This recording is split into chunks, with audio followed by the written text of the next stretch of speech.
신명기 10장 12절에서 16절 말씀입니다. 시작. 이스라엘아, 내 하나님 여호와께서 내게 요구하신 것이 무엇이냐? 곧 내 하나님 여호와를 경외하며 그의 모든 도를 행하고 그를 사랑하며 마음을 다하고 뜻을 다하여 내 하나님 여호와를 섬기고 내가 오늘 내 행복을 위하여 내게 명하는 여호와의 명령과 규례를 지킬 것이 아니냐? 하늘과 모든 하늘의 하늘과 땅과 그의 위의 만물은 본래 내 하나님 여호와께 속한 것이로되 여호와께서 오직 내 조상들을 기뻐하시고 그들을 사랑하사 그들의 후손인 너희를 만민 중에서 택하셨으니 오늘과 같으리라. 그러므로 너희는 마음에 할례를 행하고 다시는 목을 곧게 하지 말아라. 아멘. 할렐루야. 네. 시골에 어머님 혼자 계세요, 저는. 그래서 좀 얼마나 자주 전화하나 이렇게 생각해 보면 일주일에 한 6번 정도 전화를 합니다. 저희 엄마랑. 제가 한 2번, 3번 전화하면 저희 어머니가 한 2번, 3번 저한테 전화를 하세요. 그게 어쩌면은 안부를 묻기 위해서 꼭 한 번쯤은 전화하고 싶은 때가 있습니다. 요즘처럼 추울 때. 왜냐하면 보일러를 시간을 맞춰놓고 오고 또 저희 형님이 이제 보일러 온도 이 타임을 몇 시간을 해놨는지 정확하게 모르겠는데 어떨 때는 좀 춥게 밤을 보냈다라는 이야기를 저한테 하셔가지고 조금 추운 날은 일부러 전화를 한 번 더 합니다. 그런데 저희 어머니가 저한테 전화하시면 무슨 내용을 저한테 이야기할까요? 예? 예? 어이구, 잘하시네. 밥 먹으면 또 뭐가 있을까요? 예? 우리 김수정 지사님이 저희 엄마의 마음을 25% 알아들으셨네. 몸은 어떠냐? 그리고 또 뭘까요?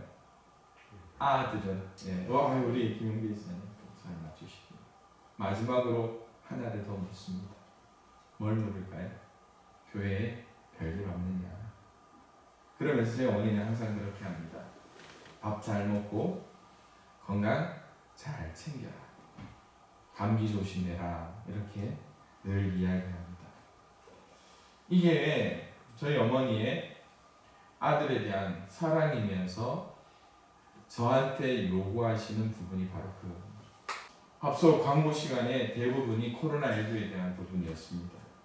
사회적 거리두기로 인해서 이 사회가 교회에 대한 많은 요구사항이 있습니다.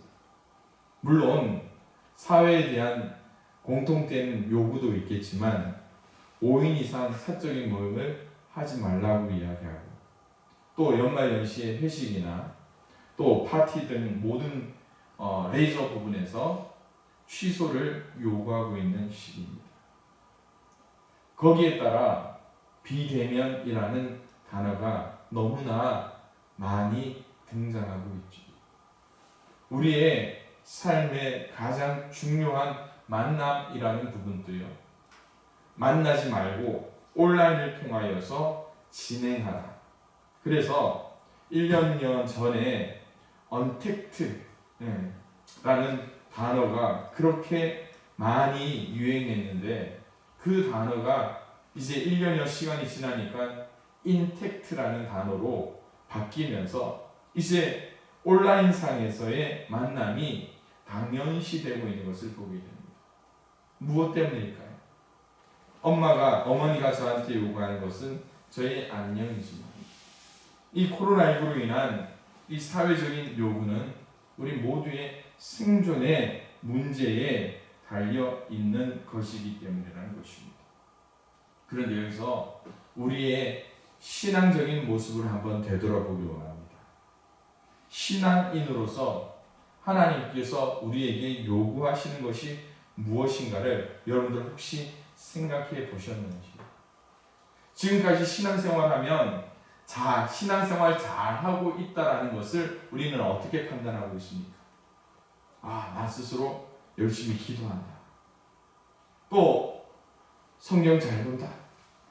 또 교회에서 내가 맡은 일들을 잘 감당하고 있다라는 그것이 어쩌면 내가 신앙인으로서의 본연의 자세에 충실하고 있다라고 우리는 생각을 합니다. 이럴 때 우리가 바라봐야 할 성경이 있죠. 많은 사람들이 예수님을 향해서 우리가 어떻게 살아야 하겠습니까? 첫 번째 되는 계명이 뭐라고 이야기합니까?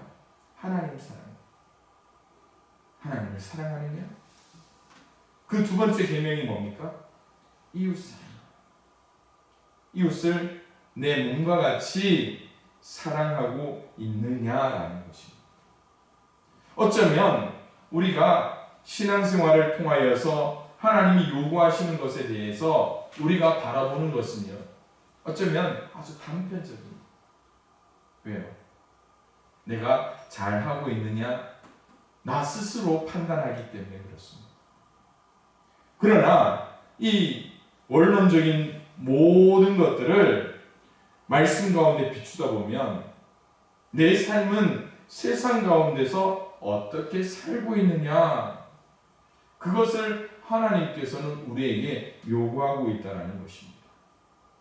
그래서 이제 족과 꿀이라는 가나안 땅을 앞에 두고 모세가 이스라엘 백성을 향하여서 하나님의 마음을 통하여 그들에게 가르치고자 하는 하나의 주제가 무엇인가 하면 여호와께서 오늘 이스라엘 백성에게 요구하신 것이 무엇이냐라는 것입니다.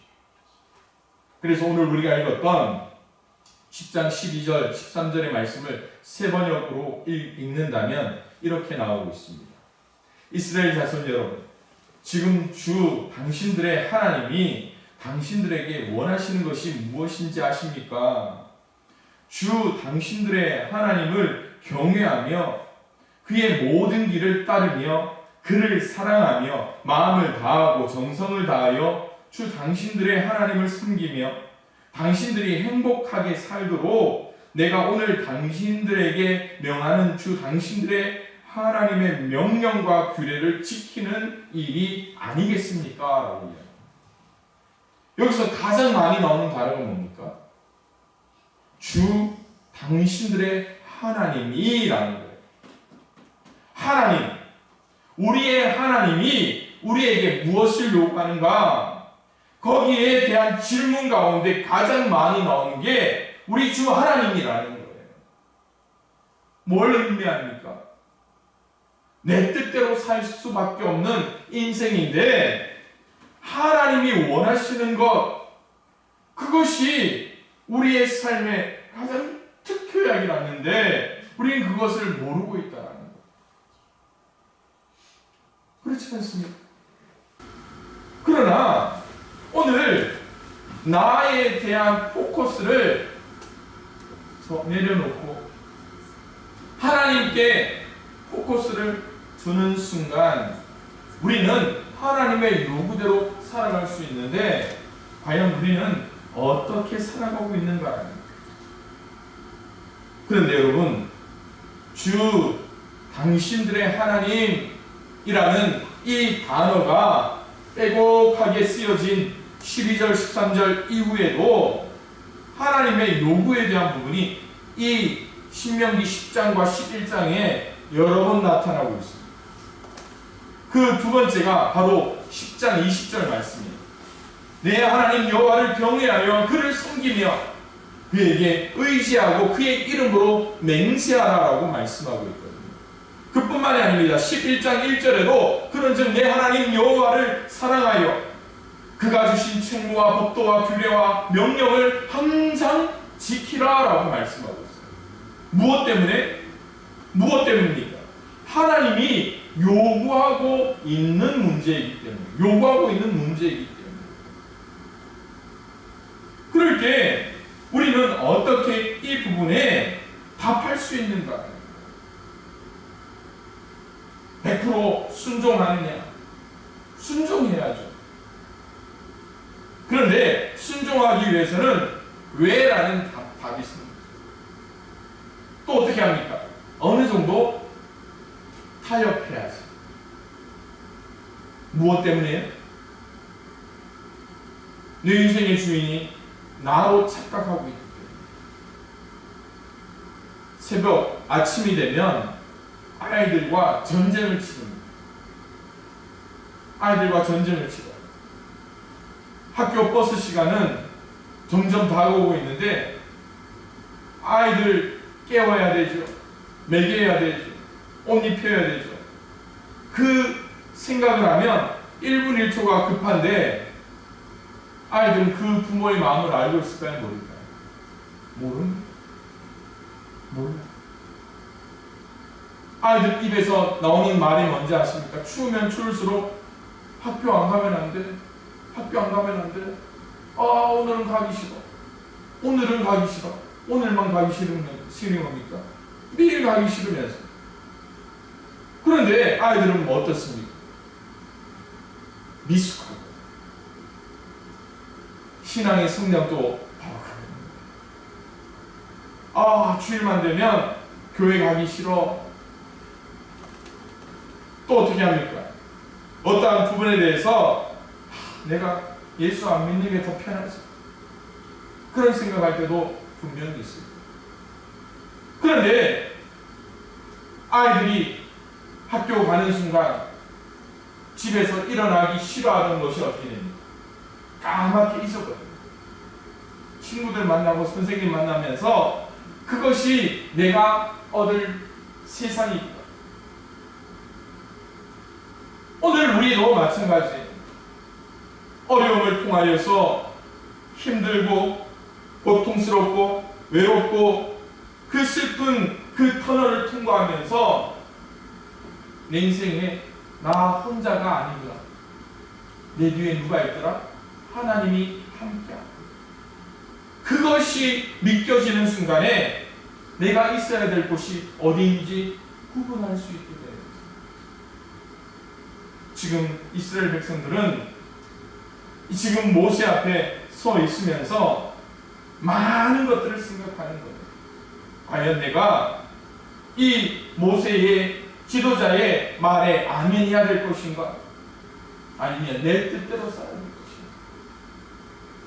그렇다면 오늘 말씀 속에서 여호와께서 우리에게 요구하신 것이 무엇인가를 한번 더 깊이 생각해 보기 바랍니다. 그 첫 번째로 하나님의 요구는 단 한마디로 이야기할 수 있습니다.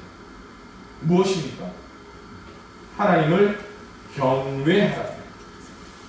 하나님을 경외하라는 거예요. 이 경외라는 것은요, 거룩한 존재 앞에 죄 있는 인간으로서 하나님 앞에 단독자로 서 있는 거예요. 그래서 두렵고 떨림이 그 가운데 나타나는 그 단어가 경외라는 거예요. 출애굽기 3장에 보면 호렙산에서 불붙은 떨기나무 앞에 선 모세의 모습을 여러분들은 잘 아실 거예요. 하나님이 이르시되 이리로 가까이 오지 말라. 내가 선 곳은 거룩한 땅이니 내 발에서 신을 벗으라 라는 하나님의 음성을 듣게 되죠. 그때 모세는 어떻게 합니까? 두렵고 떨림으로 그의 발에서 신을 벗고 하나님 앞에 나아가게 됩니다. 나아감으로 말미암아 하나님께 대한 경외를 통하여서 그가 거머쥔 것이 뭡니까? 사명을 거머쥐고. 그런데 여러분, 그 사명이 뭡니까? 출애굽의 지도자로 하나님 앞에 쓰임 받는 거예요. 그런데 여러분, 출애굽기 19장에 보면 출애굽 이후에 이스라엘 백성들이 어디로 가서 모이게 됩니까? 이제 시내산 앞에 모이게 됩니다. 거기서 또 모세는 어디로 갑니까? 하나님의 부르심 가운데 시내 산으로 올라가. 그런데 그때 모세의 입술을 통하여서 하나님께서 이스라엘 백성 전체에게 하신 말씀이 있습니다. 모세가 여호와께 아뢰되 주께서 우리에게 명령하여 이르시기를 산 주위에 경계를 세워 산을 거룩하게 하라 하셨사온즉 뭐라고요? 백성이 시내산에 오르지 못하리라. 모세가 신을 벗고 하나님 앞에 섰던 것처럼 이제 모세가 하나님 앞에 올라갈 때에 이스라엘 백성 전체에게 요구하신 것이 뭡니까? 시내산에 오르지 못하더라. 왜요? 왜 못 오릅니까? 죄 있는 인간들이 하나님과의 그 임재가 있는 그 산에 올라가면 하나님께서 어떻게 하시겠다? 이스라엘 백성을 충돌하겠다, 쳐치시겠다라고 하기 때문에. 그런데 어떤 일이 일어납니까? 이스라엘 백성이 엎드립니까? 안 엎드립니까? 안 엎드려요. 고작 한 게 뭡니까? 금송아지를 만들고 나이를 치는 거예요. 그런데 이제 이스라엘 백성이 약속의 땅 앞에 나와 있습니다. 지금 바로 이제 신명기 10장에 나오는 말이에요. 니들이 시내산에서는 나에게 엎드리지 못했지만 이제 니들이 적과 꿀이라는 약속의 땅에 들어가기 전에 너희들에게 요구하는 것이 있다라는 거예요. 그게 뭡니까? 오늘 우리가 읽었던 12절 13절 말씀이에요. 내게 요구하신 것이 무엇이냐? 내 하나님 여호와를 경외하며 그의 모든 법을 행하고 그를 사랑하여 마음을 다하고 뜻을 다하여 내 하나님 여호와를 섬기라 라고 말씀하고 있잖아요. 이게 하나님을 경외하는 거예요. 인생의 모든 실패를 안고 엎드리고 또 주저앉아 있을 때 여러분들의 마음을 한번 돌이켜 보십시오. 무엇 때문에 실패하게 됩니까? 무엇 때문에 실패하게 됩니까? 100%죠. 남 때문에, 남 때문에. 그런데 하나님 앞에 엎드리지 못했기 때문이라고 생각하지는 않습니까? 경외함을 통하여서 우리에게 주시는 유익이 한 가지 있습니다. 그게 바로 14절에 나오는 말씀이에요. 우리의 정체성을 알게 해주겠다. 경외를 통하여서 하나님 앞에 엎드림으로 말미암아 우리의 정체성을 깨닫게 하시는 거예요. 그 정체성이 뭡니까? 하나님께 속한 자라는 거예요. 내가 하나님께 속한 자가 된 것, 그것을 고백할 경우에 하늘과 모든 하늘의 땅과 그의 모든 만물이 하나님께 속한 것이라는 그 안목이 열려지게 되는 것이죠. 그래서 제가 제일 감사하는 말씀이 하나가 있어요. 제 신앙의 고백 가운데 가장 중요한 말씀이 하나 있습니다. 태초에 하나님이 천지를 창조하셨습니다. 하나님의 하나님 되심이 바로 그 말씀 가운데 들어있는 것을 깨닫게 된 후에 제가 하나님 앞에 늘 주아릴 수밖에 없겠더라고요. 그게 경외의 시작이잖아요. 그런데 우리는 어떻게 합니까? 나의 정체성을 나로 생각할 때가 참 많습니다. 하나님도 내 마음대로 움직여야 돼요. 그러면서 신앙이라는 것은 하나님을 우러르는 거죠. 그런데 신앙하면서 뭘 하는 겁니까? 사람들이 나를 봐주기를 원하는 거예요. 그러니까 어떻게 합니까? 하나님을 보고 나갈 때는 어렵더라도 어떻게 해요? 넘어지면 일어나고 넘어지면 일어나면서 하나님을 바라볼 수 있는데 그 신앙이라는 것이 잘못될 경우에 어떻게 합니까? 한번 넘어지고 일어날 줄을 모르죠. 그게 어디에 나오고 있습니까?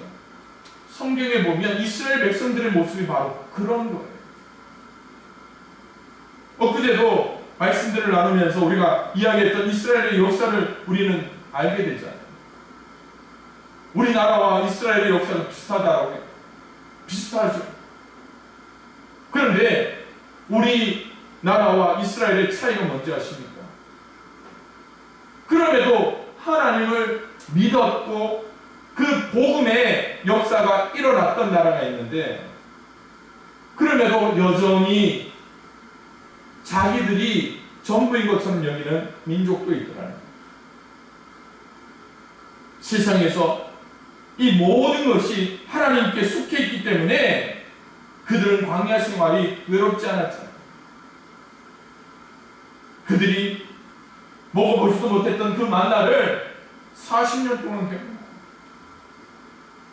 하나님이 만드신 메추라기가 그들의 필요를 따라서 하나님께서 공급해 주시는 것도 경험하잖아요. 여러분, 이 세상에 누가 불기둥 구름기둥으로 보호받으면서 나아갈 수 있겠습니까? 무엇 때문에? 그들이 하나님께 속했기 때문에. 하나님께 속했기 때문에. 그런데 이스라엘의 위기는 언제부터일까요? 위기는 언제부터일까요? 하나님의 인재를 볼 수 없을 때, 만나와 메추라기가 사라지고 불기둥, 구름기둥이 사라질 때, 그리고 여호와를 경외하는 것이 하나님이 요구하는 것이다라고 이야기하던 모세가 사라질 때 그들에게는 영적인 위기가 닥쳐오게 되는 거예요. 우리의 모습을 되돌아보십시오. 지금 이 코로나19 속에서 우리가 맞이해야 될 이 성탄절과 새해, 그리고 여러분들이 살아나가야 할 시간은 어쩌면 이스라엘 백성들이 광야 생활을 청산하고 젖과 꿀이 흐르는 가나안 땅으로 들어가기 위한 그 고비의 순간일 수 있습니다. 그럴 때 우리가 다른 것들을 바라보지 말자고요. 다른 것들을 바라보면 우리는 위축될 수밖에 없습니다. 그럼에도 불구하고 하나님의 뜻을 돌이키며 하나님 앞에 엎드리며 경외할 때, 하나님의 그 요구대로 살아갈 때 우리는 하나님의 기쁨이 될 수 있다. 두 번째로, 하나님은 왜 그 백성에게 이러한 경외를 요구하고 있을까요? 무엇 때문일까요? 하나님의 요구에는 답이 있습니다. 무엇 때문인가 하면 13절에 보면 내 행복을 위하여라고 말씀하고 있습니다. 누구의 행복이요? 이스라엘의 행복을 위하여라고 말씀하고 있습니다. 하나님께서 자기 백성에게 율법을 주심으로 그들을 속박하기 위함이 아니라 행복하게 하시기 위한 하나님의 방법이었다라는 것이죠. 그래서 자기 백성을 향하신 하나님의 최대 관심사가 이스라엘 백성의 행복이라는 것을 신명기 10장 13절에 말씀하고 있습니다. 그런데 우리는 어떻게 합니까? 이 율법에 대해서 너무나, 하나님의 계명에 대해서 너무나 어렵게 생각합니다. 요한일서 5장 3절에 이렇게 말씀합니다. 하나님을 사랑하는 것은 이것이니 우리가 그의 계명들을 지키는 것이로다. 그의 계명들은 무거운 것이 아니로다. 여러분, 우리는 하나님의 그 요구에 너무 어렵게 반응하려고 해요. 아이들이 아침에 일어나기 싫어할 때 부모가 원하는 게 뭡니까? 벌떡 일어나서 엄마가 준비해놓은 밥 먹고 옷 입고 어디 가면 됩니까? 학교 가면 돼요. 힘든 게 아니에요.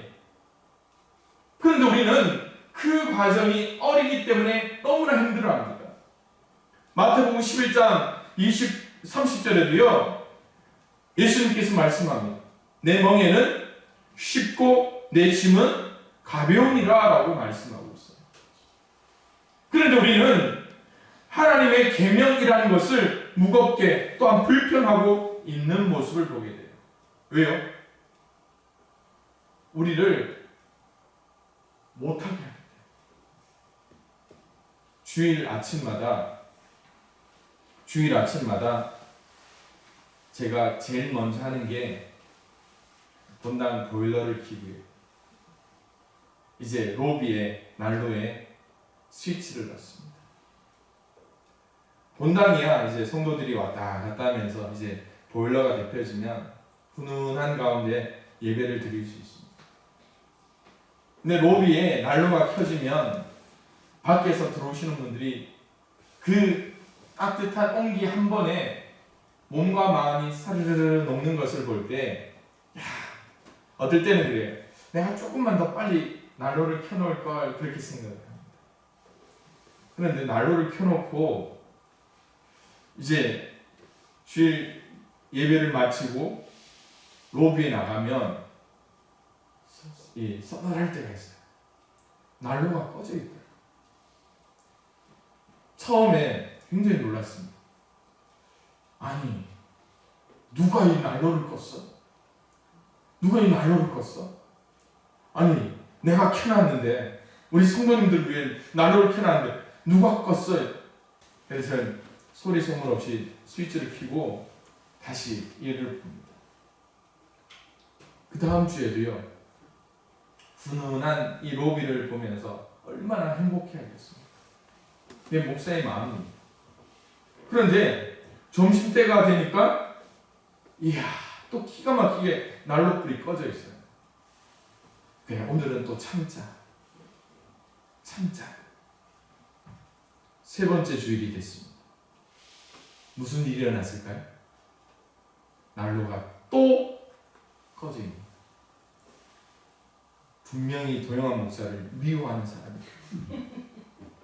도대체 이 성도들이 좀 따뜻하게 지내면 또 뭐 어때서 기름을 쓰면 얼마나 쓴다고? 혹시 온라인을 통해서 예배 드리는 분 중에 끄신 분이 있으면 자수하십시오. 그런데 제가 3주차 오후에 범인을 알았습니다. 이 난로가요, 3시간이 지나면 자동으로 꺼집니다. 3시간이 지나면 자동으로 꺼집니다. 그러니까 9시에 키면 10시, 11시, 12시 예배 맞추면 팍 꺼집니다. 이야, 제가 그걸 몰랐던 거예요. 그래서 제가 다시 기계를 만져봅니다. 그냥 키기만 하면 몇 시간 후에 꺼집니까? 3시간에 딱 꺼집니다. 그런데 그 옆에 스위치를 보니까 버튼 하나만 더 누르면 연속으로 켜지는 버튼입니다. 그것도 모르고 혼자 계속 누구를 의심하고 또 혼자 내가 잘못했나? 그런데 왜 3시간일까를 생각해요. 왜 3시간일까? 요즘 우리 집사님들이 그러더라고요. 우리 교회 난로는 여자가 들어있어서 말도 하고 여자가 들어있어서 말만 잘 들으면 된다고. 그런데 난로를 켜는 순간 이런 안내 문구가 나옵니다. 1시간마다 한 번씩 환기하라. 그리고 그 환기가 한 번, 두 번, 세 번 되면 어떻게 해요? 안에 있는 사람들의 건강과 안전, 그것을 위해서 자동으로 꺼집니다. 또 하나가 뭘 때문일까요? 혹시 계속 켜져 있다가 과열돼서 화재가 날까봐 그것을 사전에 방지하기 위해서 3시간이라는 것을 정한 것 같아요. 율법을 위해서 하나님께서 그 백성에게 요구하신 것이 뭘까요? 건강입니다. 안전입니다. 하나님께서 이 모세의 입술을 통하여서 분명히 요구하시는 그 이유, 경외하라. 그 경외에 따르는 조건이 무엇이라고요? 그 백성들의 행복을 위하여 그들에게 경외를 가르치겠다라고 했습니다. 사랑하는 성도 여러분, 오늘 우리의 신앙생활을 한번 되돌아보기 원합니다. 여러분들은 하나님의 간섭이 싫어서 때로 목사의 그 말씀이 귀찮고 때로는 무거워서 그것들을 벗어나려고 하지는 않은지, 때로 내 옆에 있는 성도의 그런 이야기조차도 그게 부담되어서 떠나려고 하고 있지는 않은지, 하나님의 그 사랑을 알지 못하면 그것이 부담일 수밖에 없습니다. 그러나 하나님의 요구에 대한 하나님의 답이 우리의 행복이며 우리들의 평안이며 우리들의 감사며 우리들의 삶의 안전이라면 우리는 기꺼이 그 하나님의 요구에 응답할 수밖에 없다는 것을 하나님 앞에 고백하며 나아갈 수 있기를 소망합니다. 그럴 때 오늘 하나님께서 진심으로 요구하는 것이 무엇인가? 우리의 마음을 하나님 앞에 드려야 되는 거예요. 우리의 마음을 드릴 수 있었으면 좋겠어요. 어떻게 드리라고요? 온전히 드립니다.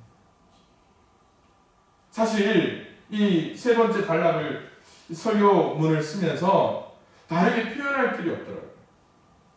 성경에는 뭐라고 기록되어 있는지 아십니까? 16절에 이렇게 말씀하고 있어요. 너희는 마음에 할례를 행하고 다시는 목을 곧게 하지 말라라고 이야기하고 있어요. 여러분, 마음의 할례가 뭡니까? 완악한 인간들의 그 마음을 어떻게 하라고요? 베어내라는 거예요. 할례가 어떤 건지 아시잖아요. 남성의 그 표피를 잘라서 하나님 앞에 드리는 행위입니다. 그런데 오늘 이스라엘 백성들이 적과 꿀이 흐르는 가나안 땅에 들어가기 전에 벌써 40년 광야 생활을 통하여서 어떤 마음이 듭니까? 마음이 벌써 굳어 있어요. 마음이 강팍해져 있습니다. 처음에 아프다 하면서 어떻게 해요? 우리의 삶에 통증이 있으면 그 통증이 처음에 아프다 하다가 어떻게 해요? 2, 3일 지나면 괜찮으면 또 어떻게 합니까? 원상복구 되잖아요.